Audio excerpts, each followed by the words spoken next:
Hello, welcome છે તમારું અમારા નવા બ્લોગમાં.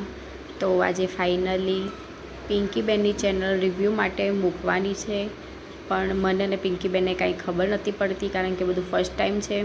તો અમે કોલ કર્યો હતો ફેમિલી રિયલ બ્લોગવાળા લતાબેનને. તો લતાબેનને વિડીયો કોલ કર્યો હતો અને એમના થ્રુ જેમ જેમ એ સ્ટેપ બાય સ્ટેપ અમને શીખવાડતા ગયા તેમ તેમ અમે કામ કરતા ગયા અને પિંકીબેનની ચેનલ અમે રિવ્યૂમાં મોકલી દીધી હતી. આ વિડીયો લગભગ તો 2-3 દિવસ પહેલાંનો છે, પણ અત્યારે ચેનલ પિંકીબેનની રિવ્યૂમાંથી પણ આવી ગઈ છે અને ચેનલ મોનેટાઈઝ પણ થઈ ગઈ છે. તો પહેલાં તો પિંકીબેન એટલે કે વિહાના પારેખ બ્લોગવાળાને કોંગ્રેચ્યુલેશન્સ. અને લતાબેને બહુ સપોર્ટ કર્યો અમને કે ચેનલ કેવી રીતે મોનેટાઈઝ કરવી, ફૂલ માહિતી આપી હતી અમને અને એવી સારી માહિતી પણ આપી હતી. તો એમનો પણ બહુ થેન્ક યુ કે અમને શીખવાડ્યું એમને, કારણ કે મને અને પિંકીબેનને તો બિલકુલ ખબર નથી પડતી કે કેવી રીતે કામ કરવાનું હોય.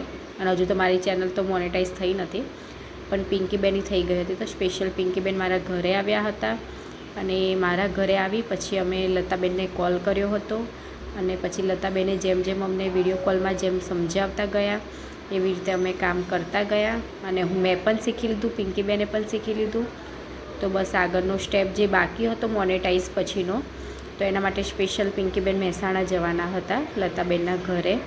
તો ત્યાં જઈને બાકીની જે પ્રોસેસ હતી રિવ્યૂમાંથી પાછા આવ્યાની, રિવ્યૂમાંથી પાછી આવ્યા પછી આગળનું જે સ્ટેપ હોય એ તો અમને બિલકુલ ખબર નથી પડતી. એટલે લતાબેને કીધું જ હતું કે એકવાર રિવ્યૂમાંથી સક્સેસફુલી આવી જાય એના પછી કે જે અંદર સેટિંગ કરવાના હોય છે તો એના માટે મહેસાણા આવજો.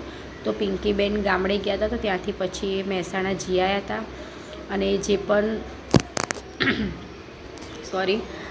જે પણ એડ્સ ઓન કરવાની હતી, જે સેટિંગ્સ કરવાના હતા એ લતાબેને કરી આપ્યા હતા અને ફાઇનલી પિંકીબેનની ચેનલ મોનેટાઈઝ થઈ ગઈ છે.